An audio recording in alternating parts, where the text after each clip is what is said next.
வச்சிருக்கிற பிரசன்ன லட்சுமி நரசிம்மர் கோயில் இருக்கிற பல புகழ்பெற்ற மசூதிகள் இருக்கிற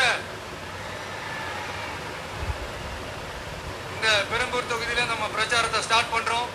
உன்னை மனசார நேசிக்கிற, உன்னோட மக்கள் இருக்கிற, உழைக்கிற, உழைப்போட வாசனை இருக்கிற அப்படிப்பட்ட ஒரு பகுதியிலிருந்து உன் பிரச்சாரத்தை ஸ்டார்ட் பண்ணி விஜயனிய மனசு சொல்லிச்சு.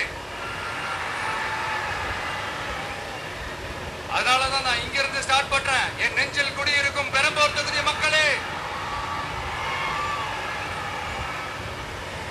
பெண்கள் பாதுகாப்பு இல்லாத, சட்டம் ஒழுங்கு சரியில்லாத, போதை பொருள் அதிகமா இருக்கிற நம்ம தமிழ்நாட்டை நம்ம காப்பாத்தி ஆகணும்.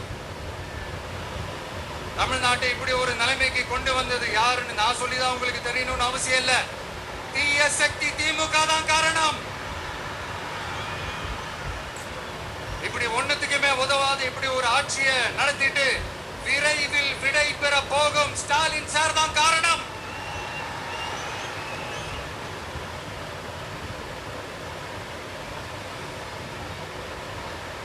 இந்த 5 வருஷத்துல என்ன நடத்துறாங்க? ஆட்சி நடத்துனாங்களா இல்ல வேற ஏதாவது நடத்துனாங்களா?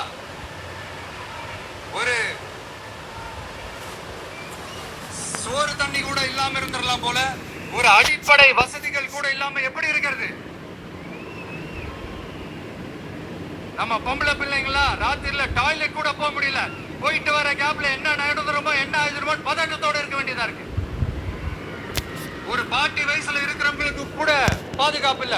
ஒரு டீ கடையில நிம்மதியா டீ குடிக்க முடியல. போதையை போட்டு வந்து எல்லாரும் வெட்டிட்டு போயிடறானுங்க. இதெல்லாம் நாடா இல்ல காடா? இங்க கவர்மெண்ட் ஒண்ணு இருக்குதா இல்லையா? 5 வருஷம் போலீஸ் டிபார்ட்மெண்ட் கையில வச்சிருக்கிற ஸ்டாலின் சார் ஒரு அடிப்படை பாதுகாப்பு கூட கொடுக்க முடியலன்னா எதுக்கு இந்த ஆட்சி, எதுக்கு இந்த அதிகாரம்? அதனால என்னுடைய அம்மா, அக்கா, தங்கைகளே, தோழர்களே, இளைஞர்களே, நண்பர்களே, உங்களை நான் கேட்கிறேன், இந்த தீய சக்தி திமுக ஆட்சியில பாதுகாப்பு இருக்கா? இந்த தீய சக்தி திமுக ஆட்சியில குழந்தைகளுக்கு பாதுகாப்பு இருக்கா? இந்த தீய சக்தி திமுக ஆட்சியில நீங்க நிம்மதியா இருந்தீங்களா? ஸ்டாலின் சாருக்கு மக்கள்லாம் முக்கியமே கிடையாது.